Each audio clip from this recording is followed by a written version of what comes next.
Bismillahirrahmanirrahim. Assalamualaikum warahmatullahi wabarakatuh. Perkenalkan, nama saya Haryani dengan NIM 2481090028. Baik, di sini saya akan memaparkan materi tentang pemimpin sebagai pembina organisasi. Dan berikutnya ada peta konsep, yaitu yang pertama ada pengertian organisasi, yang kedua ada dinamika kelompok, yang ketiga ada pemimpin sebagai pembina organisasi, dan udah lanjut langsung saja ke yang pertama, yaitu ada pengertian organisasi. Teman-teman, sebelum kita membahas tentang pemimpin dan pembinaan, kita harus tahu dulu apa itu organisasi. Organisasi bukan cuma sekumpulan orang yang kebetulan ngumpul bareng, tapi sebuah kesatuan sosial yang dirancang dan diatur dengan sadar untuk mencapai tujuan tertentu. Nah, ciri-ciri organisasi itu yang pertama ada kesadaran dan koordinasi. Semua kegiatan diatur dan direncanakan, jadi bukan asal jalan saja. Ya, terus terdiri dari 2 orang atau lebih, karena organisasi butuh kerjasama. Lalu ada aturan dan komitmen. Hubungan antar anggota diikat oleh kesepakatan dan tanggung jawab bersama. Lalu punya tujuan yang sama, jadi semua usaha diarahkan untuk mencapai satu visi. Jadi organisasi bisa dibilang sebuah wadah kerjasama antara orang yang saling bergantung untuk mencapai target yang tidak bisa dicapai sendirian, akan tetapi bisa dicapai oleh bersama. Selanjutnya ada dinamika kelompok dan pembinaan. Nah, dinamika kelompok berarti gerak dan perubahan yang terjadi saat anggota berinteraksi. Misalnya cara mereka bekerja sama, berkomunikasi, dan menyelesaikan masalah. Ada 3 hal penting dalam dinamika kelompok. Yang pertama ada interaksi. Jadi interaksi itu bagaimana anggota itu saling berhubungan. Itu jadi tidak hanya sendiri saja, akan tetapi berkomunikasi. Yang kedua itu ada pengaruh timbal balik. Jadi tindakan satu orang itu bagaimana sih bisa memengaruhi anggota yang lain.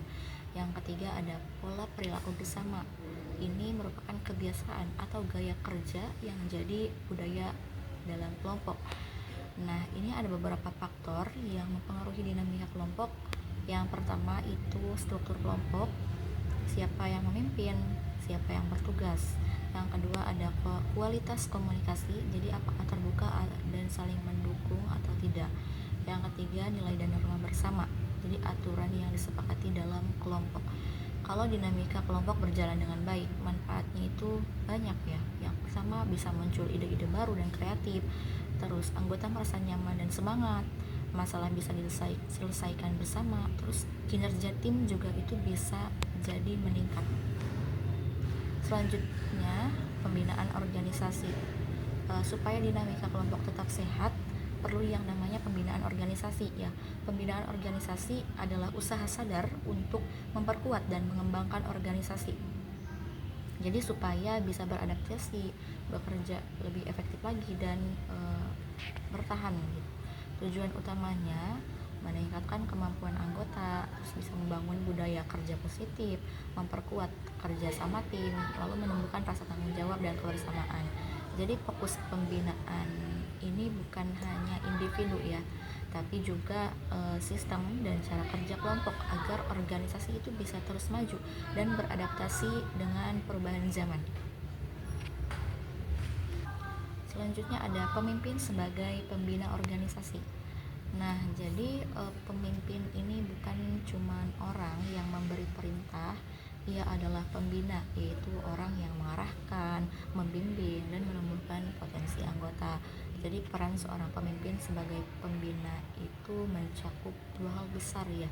Yang pertama itu sebagai agen perubahan, itu berani membawa organisasi itu menuju hal-hal baru yang lebih baik. Yang kedua sebagai pelatih atau coach, jadi membimbing anggota agar terus belajar dan berkembang. Nah, beberapa peran utama pemimpin pembina antara lain. Yang pertama itu pemberi visi dan arah.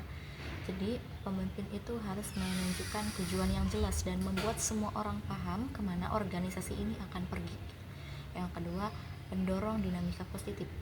Pemimpin menciptakan suasana yang sehat, adil, dan penuh semangat itu bisa eh, menyamankan anggota. Yang ketiga, ada pengembang sumber daya manusia. Pemimpin memberikan kesempatan bagi anggota untuk belajar, mencoba, dan berkembang. Itu dengan mengadakan pelatihan atau seminar. Yang keempat, ada pengelola konflik dan sumber daya. Jadi pemimpin itu harus bisa mengatur waktu, tenaga, dan dana itu agar efisien serta menyelesaikan perbedaan atau permasalahan itu dengan bijak. Jadi pemimpin seperti ini itu sadar bahwa keberhasilan organisasi bukan semata hasil dari dirinya, tetapi dari orang-orang yang ia bina gitu. Jadi mereka membangun manusia, dan manusialah yang akhirnya membangun organisasi.